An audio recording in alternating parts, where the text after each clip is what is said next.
तारिका phone क्यों नहीं उठा रही? तारिका प्लीज फोन उठाओ। डॉक्टर सालुंखे को फोन करता हूं।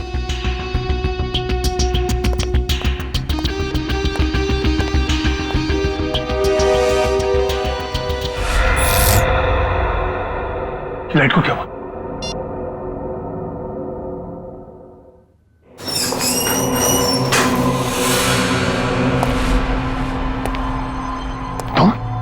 तुम यहाँ क्या कर रहे हो? नहीं, मुझे मत मारो। मैं किसी को तुम्हारे 4 घंटे हो गए, तारिका का कुछ पता नहीं चल रहा है।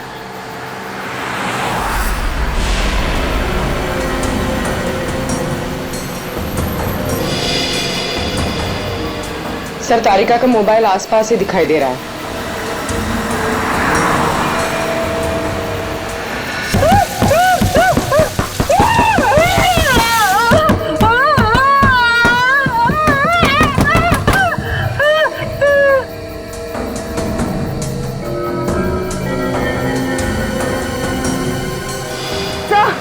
एक मिनट सर, डॉक्टर तारिका की गाड़ी पीछे।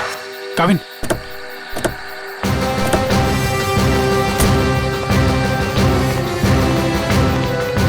तारिका, तारिका,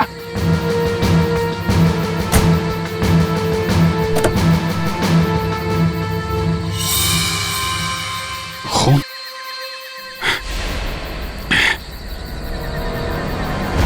कुछ हुआ है तारिका को, खून है यहाँ पे। डॉक्टर जगन, डॉक्टर जगन, अरे कुछ देर पहले फोन किया था, अब अंधेरा गया कहां ये? देखो जरा, लाइट लगा।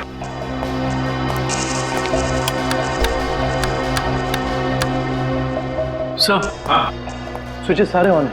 लगता है मेन स्विच ऑफ है। मेन स्विच ऑफ है? कमाल है।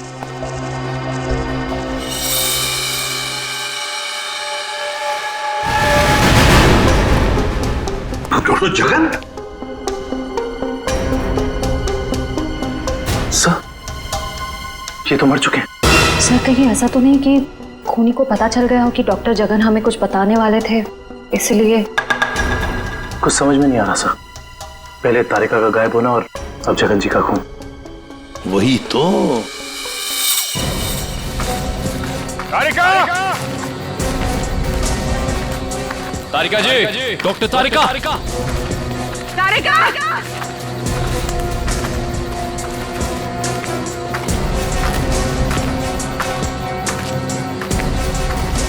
तारिका!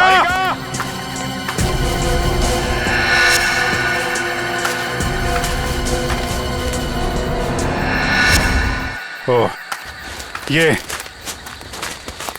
तारिका का ईयररिंग। ईयररिंग यहाँ पर? यही होगी। फोन लगा, फोन लगा।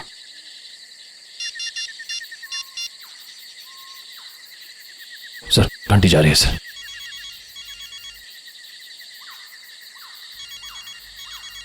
सर, उस तरफ।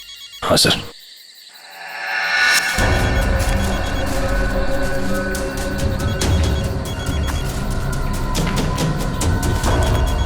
सर, घंटी की आवाज काफी धीमी आ रही है।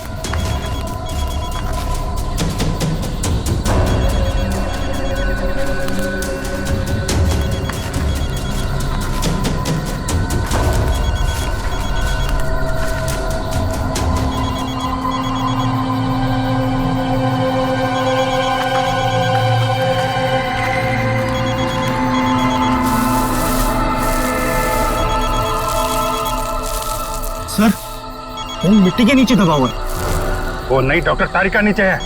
जल्दी खोलो इसको।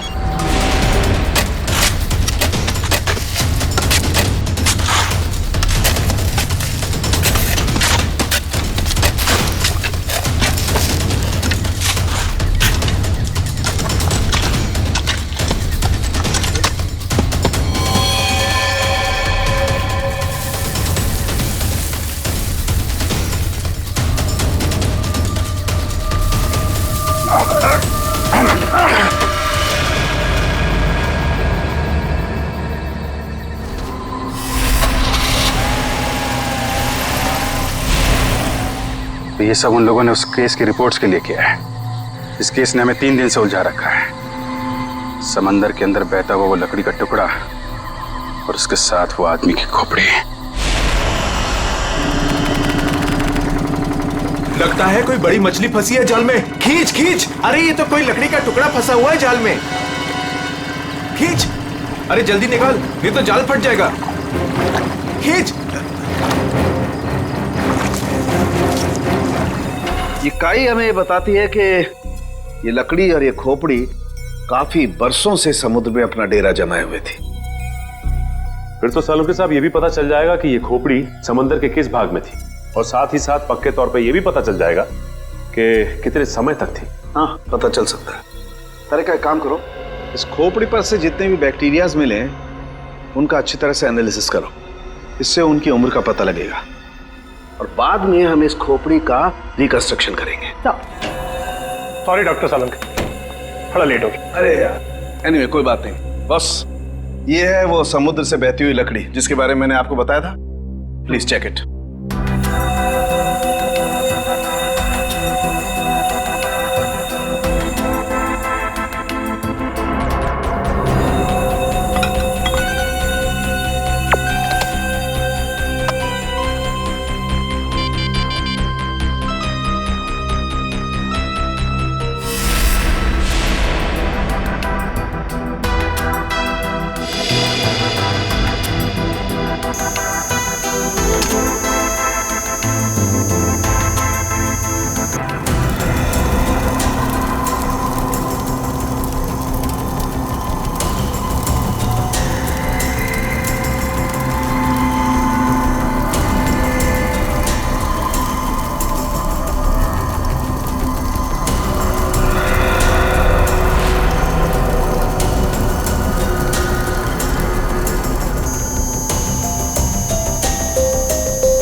अरे वाह सर, लकड़ी में से तेल निकलने लगा।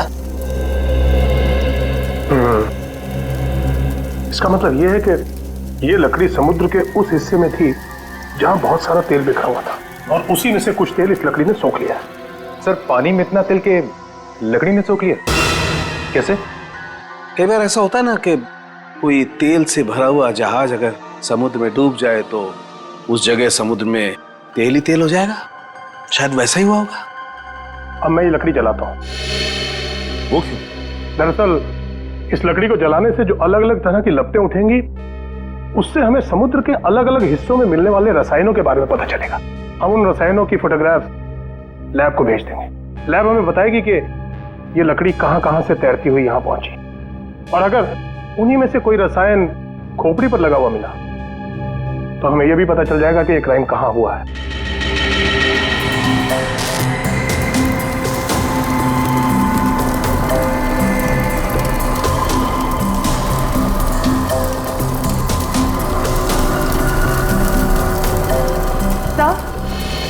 सर, इस खोपड़ी में मिले समुद्री बैक्टीरिया और एल्गी की उम्र लगभग 7-8 साल है।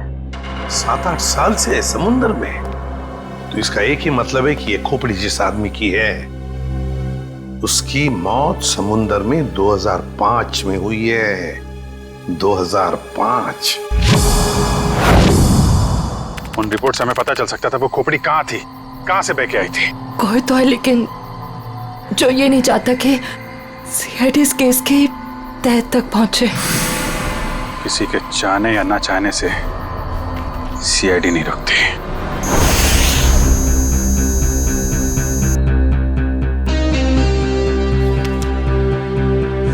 दया रिपोर्ट के मुताबिक वो खोपड़ी 35 से 40 साल के आदमी की है, और वो जो लकड़ी की लपटों के अलग अलग फोटोग्राफ्स हमने लैब में भेजे थे, उन लपटों का केमिकल कंपोजिशन अरब महासागर के पानी से मिलता है, लेकिन उन लपटों का केमिकल कंपोजिशन सबसे ज्यादा शाओलिन समुद्र तल के पानी से मिलता है।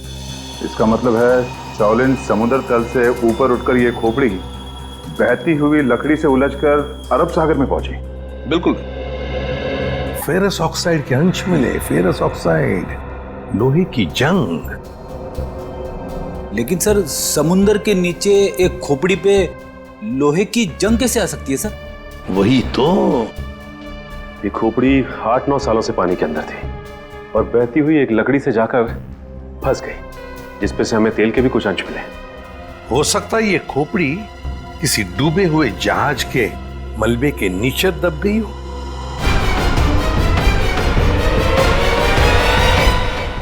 डूबा हुआ जहाज, पता लगाना पड़ेगा पिछले 7-8 सालों में उस समुद्री हिस्से में कोई जहाज डूबा था क्या।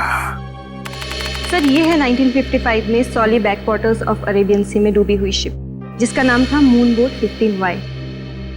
ये शिप मुंबई में होने वाली एक विशाल प्रदर्शनी के लिए कुछ कीमती धरोहर, स्मारक, कुछ पुरानी पंडुलिपियां, स्क्रोल्स लेकर आ रही थी और कुछ तकनीकी गड़बड़ी की वजह से डूब गई। जून 2005, करीबन 50 साल बाद हमारे सेंटर ने इस शिप की जांच का प्रोग्राम बनाया। फिर क्या हुआ? जांच सफल हुई? नहीं सर, क्योंकि उस जांच दल के चारों लोगों में से मेरे अलावा कोई वापस लौटा ही नहीं। क्या? नहीं लौटा मतलब ये कि तीनों गोताखोर आर्कियोलॉजिस्ट मेहुल, अंतरा और रणवीर सर, उनमें से कोई भी पानी से बाहर ही नहीं आया। तो फिर उनका क्या हुआ? हमने उनको तलाशने की बहुत कोशिश की, पर तीनों का कुछ पता नहीं चला। सिर्फ मैं ही वापस आ पाई, शायद इसलिए क्योंकि मैं उनके साथ पानी में गई ही नहीं थी। तो उस वक्त आप कहाँ थे? मैं पानी के ऊपर बोट पे ही थी। एक मिनट, वैसे आप कौन है? सब, मैं डॉक्टर शिखा, मैं उस टीम की सबसे जूनियर मेंबर थी। काफी देर तक जब उनमें से कोई बाहर नहीं आया तो मैंने सेंटर इन्फॉर्म किया। यहाँ से एक रिसर्च टीम वहां पहुंची और शिप का जो भी सामान था उन्होंने निकाल लिया। काफी दिनों तक उन सब की खोज भी की, पर उन सब का कुछ पता ही नहीं चला। ठीक है डॉक्टर नैना, इस जहाज पर का जो भी सामान आपके पास है, जो भी सामान, वो सब हम हमारे ब्यूरो ले जाना चाहते हैं जांच करने के लिए। जी सर, 1 सेकेंड। हेलो जोजो, ऑफिस में आओ जल्दी। जोजो कौन? सर इन्वेंट्री का इंचार्ज है। जो भी सामान हमारे पास आता है उसका रिकॉर्ड्स वो ही रखता है।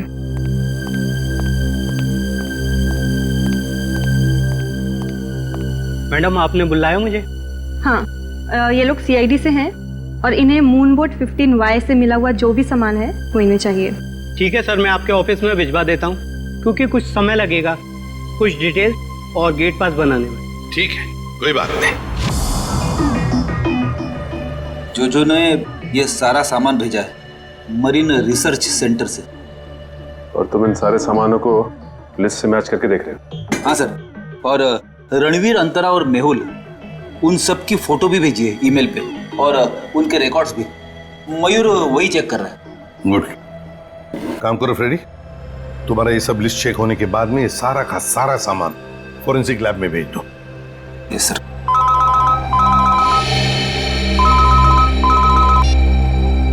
हाँ doctor Tarika. Okay great, thanks sir. उस खोपड़ी का रिकंस्ट्रक्शन हो गया है। डॉक्टर तारिका ने मेल भेजा फेस इंप्रेशन का। गुड। सर देखो जरा वो चेहरा चेक करो।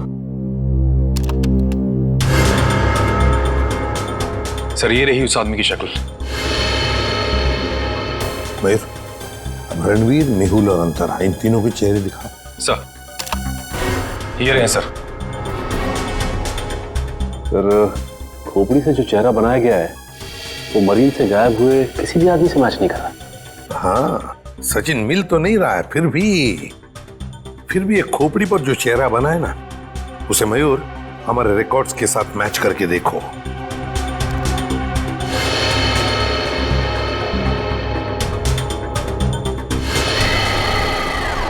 सर ये तो नामी जादूगर सम्राट है जो 2005 में गायब हो गया। क्या सम्राट सर इस दुनिया में नहीं रहे? और हम ये जानते हैं कि आपके सम्राट सर की मौत 2005 में हो गई थी। 2005 जून से तो गायब हो गए थे वो। 2005 में आप लोग थे सम्राट के साथ? हमने तभी ज्वाइन किया था और हम उनके असिस्टेंट थे। ओके, तो उनके गायब होने से पहले की कोई खास बात आपको याद है? हाँ सर, उस वक्त वो ताले और जंजीर बना रहे थे, जिसका हमारा जादू के शो में भी कोई काम नहीं था। मैं आपको उसकी फाइल दिखाता हूँ। राज, सम्राट सर की वो ताले वाली फाइल ले आना।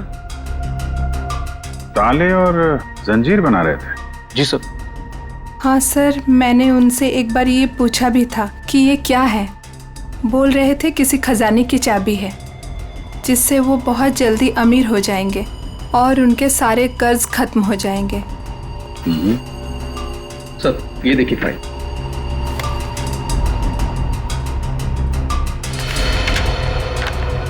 सर, ये ताले जैसे दिखते नहीं हैं, लेकिन ये ताले ही हैं। सर, 4 जून को वो अपने बनाए हुए ताले और जंजीर लेकर चले गए और हमसे कहा कि आज दौलत दरवाजे पर आ जाएगी। लेकिन सर, उस दिन के बाद वो कभी वापस ही नहीं लौटे। तुम लोगों ने पता करने की कोशिश नहीं की? सर, की थी। वो अपने पास कभी फोन भी नहीं रखते थे, कोई परिवार भी नहीं था उनका। हमने पुलिस में भी रिपोर्ट की थी, मगर कुछ पता नहीं चला सर।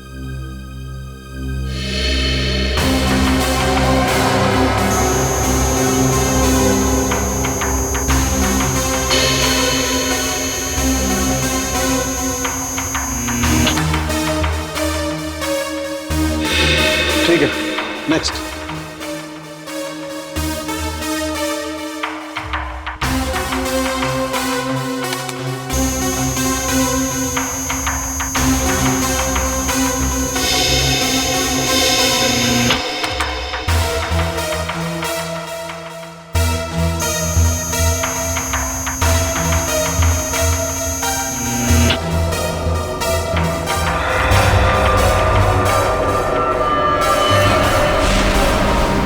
ये कैसे हो सकता है?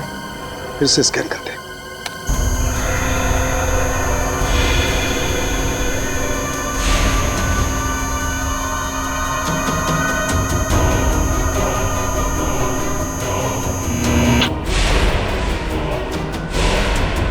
माय गॉड, ये क्या चक्कर है? हाँ डॉक्टर साहब, क्या हुआ? आपने अर्जेंटली बुलाया? दया, जहाज में से मिले हुए सभी आर्टिफैक्ट्स, ये सारे धरोहर का कार्बन डेटिंग कर लिया है। ये सभी की सभी चीजें 16वीं शताब्दी की हैं, सिर्फ एक चीज को छोड़कर। ये क्या बात कर रहे हैं? मून बोट में मिली तमाम चीजों में एक चीज 16वीं शताब्दी की नहीं है? नहीं सर, इसका मतलब वो चीज मून बोट की हो ही नहीं सकती? बिल्कुल नहीं हो सकती। और वो कोई धरोहर भी नहीं है, वो है एक छोटा सा हथियार।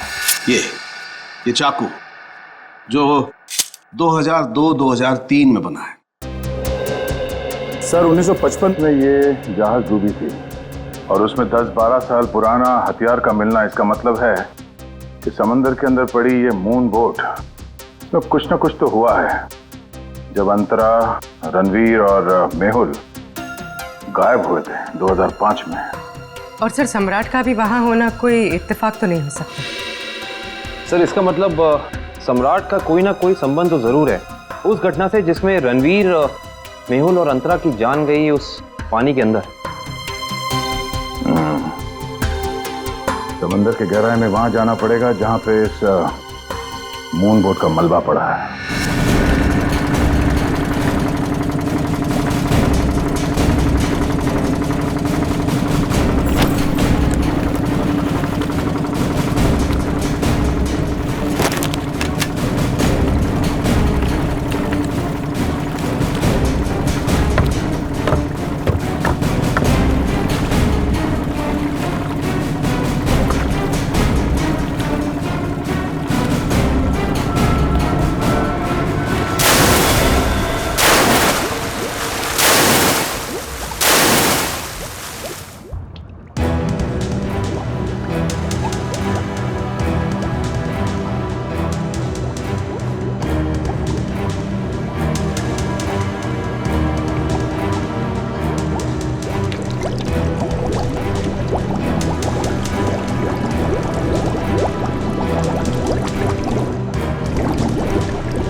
करते वक्त हमें कोई पकड़ न ले।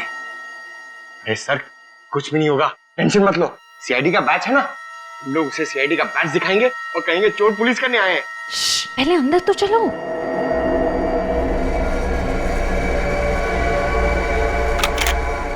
सर सर सर, अंदर आर्काइव्स रूम में से कोई आवाज आ रही है। आप लोग जाओ, मैं आता हूँ। पंकज, सुन, मरेंगे तो साथ में मरेंगे। कुछ होना। सर, वो देखिए, वहां पर कोई है।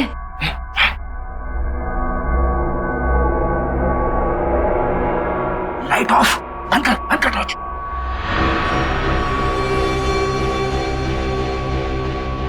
हमसे पहले कोई चोर आ गया टेप चुराने के लिए। एसीपी साहब ने हमसे कहा नहीं कि उन्होंने किसी और को भी टेप चुराने के लिए बोला है।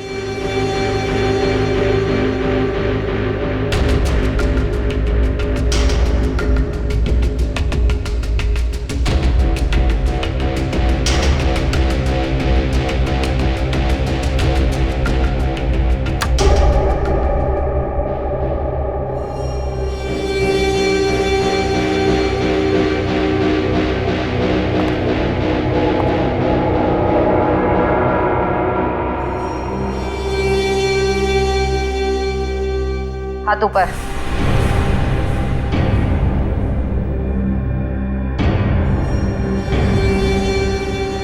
कौन हो तुम?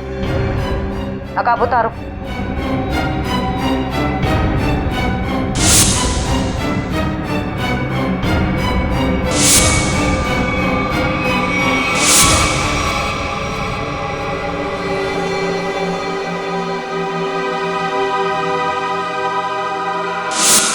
मैं डॉक्टर शिखा, मैं उस टीम की सबसे जूनियर मेंबर थी। रुक जाओ। शिखा? शिखा तुम? इतनी रात के तुम यहाँ क्या कर रही हो? सब मैंने कुछ नहीं किया है, मुझे जाने दीजिए। सर, ये झूठ बोल रही है। इसने कोई टेप्स चुराए हैं। टेप्स? कैसे टेप्स चुराए तुमने? सब मैं बेगुनाह हूँ। मैं बस ये नहीं चाहती थी कि वो मून बोट के टेप्स किसी और के हाथ लगे। क्या है उन टेप्स में? क्या है बताओ जल्दी। सर, वो उस टेप में, सर मैं अपना काम कर रही थी, तभी मैंने देखा कि एक बोट सामने से आई और उसमें कुछ लोग थे।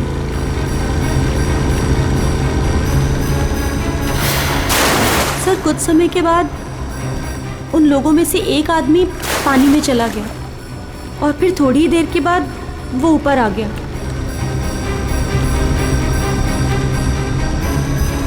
मैं डर गई थी सर। मुझे लगा कि उस खूनी ने मुझे भी देख लिया है और वो मुझे भी मार देगा। मेरी बोट पे भी एक कैमरा था जिसमें सब कुछ रिकॉर्ड हो रहा था।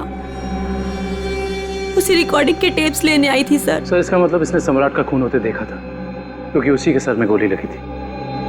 तुम ये टेप्स पहले भी तो चुरा सकती थी ना, फिर आज ही चोरी करने का क्यों सोचा तुमने? उस वक्त सभी को ये लगा कि ये एक हादसा है, ऐसे में वो टेप कौन देखता। मुझे क्या पता था कि इतने सालों बाद सीआईडी उस दबे हुए केस की फिर से छानबीन करेगी। बहुत बड़ी गलती की तुमने शिखा, जुर्म को छुपाने की। जुर्म छुपाना भी एक अपराध होता है, समझी? अब तो तुम्हें जेल में बैठना पड़ेगा जब तक कानून तुम्हारा फैसला नहीं करता।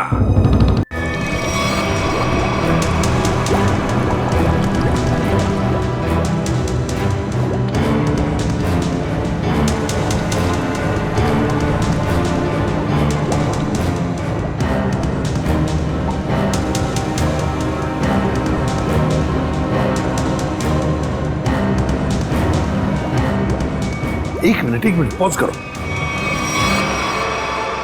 सचिन, जो सामान हमारे पास मरीन सेंटर ने भेजा था, उस डूबे हुए जहाज पर जो था वो, उसमें ये मेटल बॉक्स नहीं था, ये संदूक। हाँ सर, ना तो ये बॉक्स लिफ्ट में था और ना ही मरीन रिसर्च सेंटर से आया है। सर, कहीं ऐसा तो नहीं कि ये मरीन सेंटर वाले ये बॉक्स छिपा रहे हैं हमसे? ये भी तो हो सकता है सचिन कि ये बॉक्स मरीन रिसर्च सेंटर तक पहुंचा ही नहीं। सर, फिर ये बॉक्स गया कहाँ? और इसके अंदर था क्या? हो सकता है पूर्वी कि कीमती सामान हो इसमें, और ये सारा सामान 1955 में महाराष्ट्र के एक म्यूजियम में आने वाला था। म्यूजियम में? तो कहीं ये खून इस संदूक की वजह से तो नहीं हुए? पता लगाना पड़ेगा म्यूजियम से क्या था इस संदूक में। मुझे 1955 के कार्गो शिप्स की फाइल्स चाहिए।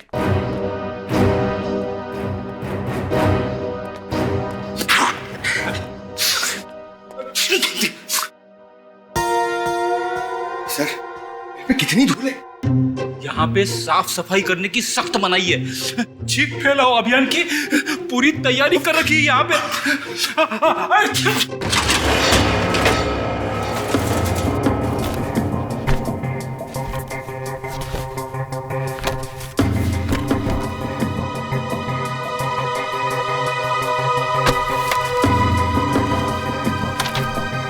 सर, ये रही वो फाइल, कार्गो शिप वाली। ये देखिए।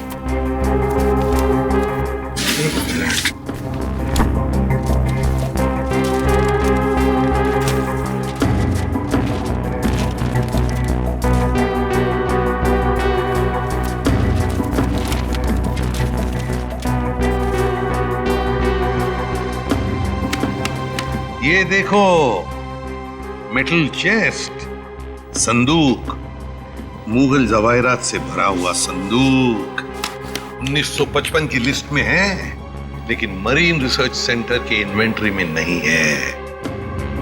संदूक किसी ने पानी के अंदर से ही गायब कर दी। सर, ये काम कौन कर सकता है? श्रेया, ये काम तो वही कर सकता है जो मरा नहीं। सर, पानी में तो सम्राट, अंतरा, मेहुल और रणवीर गए थे। और सर, इनमें से 3 के कंकाल तो मिल चुके हैं। सर, हो सकता है कि रणवीर भी मर गया हो और उसकी लाश मछलियों ने खा ली हो, या फिर पानी की बहाव से उसकी लाश कहीं दूर बह गई हो। पंकज मान लिया कि ऐसा ही हुआ होगा, मगर संदूक का क्या? क्या वो जवाहिरात से भरा हुआ संदूक गायब हो गई?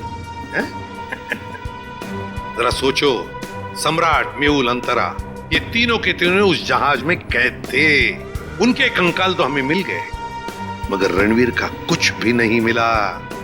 इतना सा निशान तक नहीं मिला रणवीर का। इसका मतलब है कुछ न कुछ तो करके रणवीर वहां से गायब हो गया उस संदूक के साथ। सब किया हुआ रणवीर का ही है। पर सर, अब तक तो सब ये समझते थे कि रणवीर मर चुका है। अगर वो जिंदा है भी तो हम उस तक पहुंचेंगे कैसे? और एक बात ये भी है सर कि रणवीर ने उस सोने को वैसे ही बेचने की गलती नहीं की होगी, वरना अब तक पकड़ा जाता। बिल्कुल। तो बस पता लगाना पड़ेगा 2005 के दरमियान ऐसे कितने जौहरी थे जो जवाहिरात, सोना चांदी गलाने का धंधा करते थे। ये रणवीर जरूर उन्हीं में से किसी एक के पास गया होगा।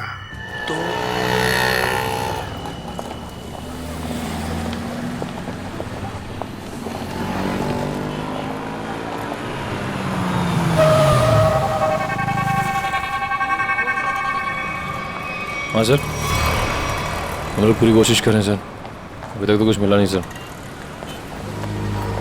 आप कुछ पता चला सर? हम लोग यहाँ पता कर रहे हैं सर, अगर आप कुछ पता चला तो हम आपको बताते हैं सर। आइए आइए सेठानी जी, इससे पहले कि वो आ जाए, आइए इसको तो मैं ऐसे बंद कर देता हूँ। गलती हो गई। आइए आइए, बोलिए क्या काम है? यही है, बहुत खतरनाक जगह है ये। उतरते ही पीछे लग गया एक। नहीं समझे, मैं समझाता हूँ। बहुत मुश्किल से आए आपकी दुकान, पीछे एक चोर बुर्बक टाइप आदमी लग गया था, नीचे खड़ा। आइए दिखाता हूँ उस तरफ, आइए इधर आइए। वो देखिए फोन पे बात कर रहा है, लगता है अपने साथियों को बुला रहा है यहाँ पर। बाप रे। आप रुकिए, मैं अभी पुलिस को फोन करता हूँ। हाँ, पुलिस? नहीं। अरे सेठ जी, अरे आप तो कच्चे खिलाड़ी निकले। अरे पुलिस को फोन नहीं करना, लोग बैठे। हमारा जो माल है ना, ये वाला अलग किस्म का है। अलग किस्म का? बताऊंगा नहीं, दिखाऊंगा। आइए सेठानी जी, कम।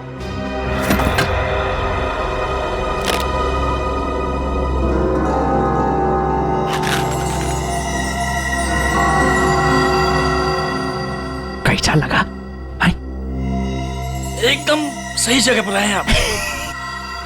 कहाँ से हाथ मारा है? फालतू सवाल बड़े कर रहे हैं आप माल देखिए, आम खाइए, पेड़ मत गिनिए। तो बेचना है? सेठानी जी कह रही है बेचना नहीं है, तो खरीदना है? खरीदना भी नहीं है। तो फिर गहनों के बदले गहने लेने हैं? तो फिर आप लोग क्यों आए हुए यहाँ बाजार में? मासूम है, इधर देखिए, हम ये चाहते हैं कि आप इस सामान को पिघला दें। जब बाजार बढ़े, रेट बढ़े, हम धीरे धीरे हौले हौले प्यार से बेचेंगे, पैसे कमाएंगे। आपका काम हो जाएगा। लेकिन आपके काम के डबल रेट लगेंगे। अरे सेठ जी, डबल रेट क्यों? कोई बात नहीं, ये काम पहले किया ना। अरे कैसी बात करते हो? बहुत बार किया, और ये जो आप लेकर आए हैं ये तो चिल्लर है। 2005 में तो हमने मुगल काल के बने हुए अरबों रुपए के गहने और कीमती धरोहर को गलाया था, और किसी को कानों कान खबर तक नहीं होने दी थी। पूरे 4 दिन तक चलता रहा था ये काम। आइए मेरे साथ।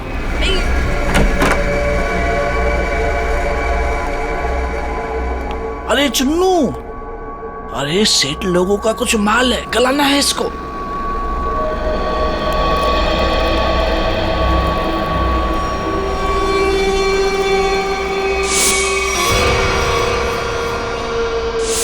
कितना माल है साहब?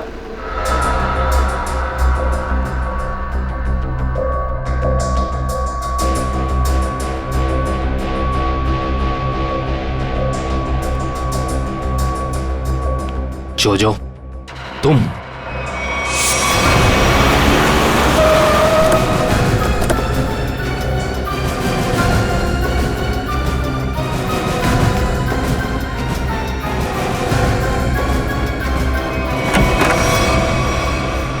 अरे आप कहीं जा रही हैं क्या?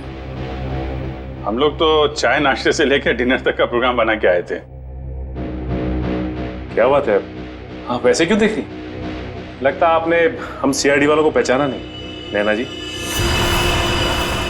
माफ करिए, आपके दोस्त जोजो हमारे साथ नहीं आए, लेकिन उन्होंने आपके यहाँ का पता दिया हमें। जोजो ने? पर क्यों? क्योंकि समंदर से निकली कीमती चीजें मरीन सेंटर से गायब करके बाजार में बेचता है वो, आपके साथ मिलके। मेरे साथ? क्या मजाक कर रहे हैं आप लोग? देखिए मैडम, आपका सारा कच्चा चिट्ठा हमारे पास है। बेहतर यही होगा कि आप खुद ही बता दीजिए। मैंने ही समंदर से मिले मुगल जवाहरात लिए थे। और कौन कौन मिला है तुम्हारे साथ इस काम में? कोई नहीं था सर। झूठ मत बोलो। 2005 में तुम मरीन सेंटर में थी ही नहीं, तो फिर मुगल जवाहरात तुम्हारे पास कैसे आए? मैंने कुछ लोगों को सेट किया था। उस टाइम मैं जूनियर विंग में थी। क्या बात है, आप समंदर में गई नहीं, सम्राट का खून आपने किया नहीं, तो फिर कौन है ये जो आपकी मदद कर रहा है? सर मेरे साथ थे कुछ लोग। साथियों के नाम तो होंगे ना?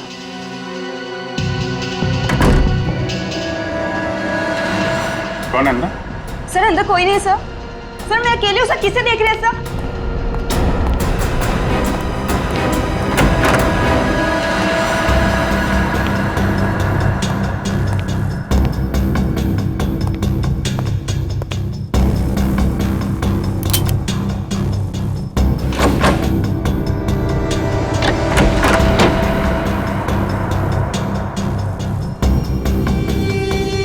कौन है?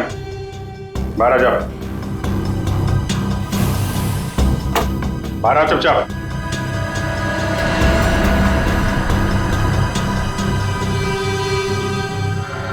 ओ, रणवीर। रणवीर? कौन रणवीर? 3 खून करके इतने सालों से छुपा हुआ। सर मैं तो नैना का पति सिद्धांत हूं। नाम बदल सकते हो लेकिन चेहरा नहीं। मैं ही रणवीर हूं। 2005 में मैं और मेरी टीम समंदर पे उस जगह गई थी।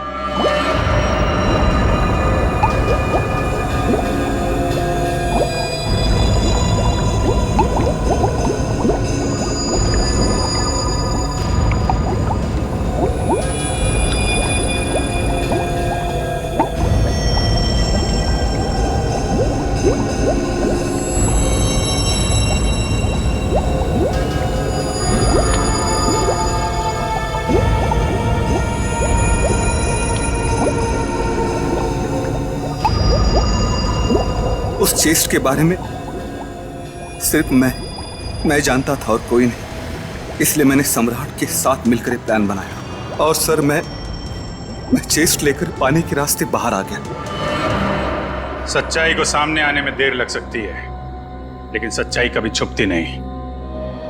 सम्राट को उसके किए की सजा तुमने दे दी, लेकिन तुम्हें सजा दिलाने के लिए सम्राट की खोपड़ी खुद पानी के बाहर आई। तुम दोनों को तुम्हारे किए की सजा कानून जरूर देगा, शायद फांसी होगी। इस तरह के और भी एपिसोड देखने के लिए हमारे चैनल को सब्सक्राइब करें और बेल आइकन दबाना ना भूलें।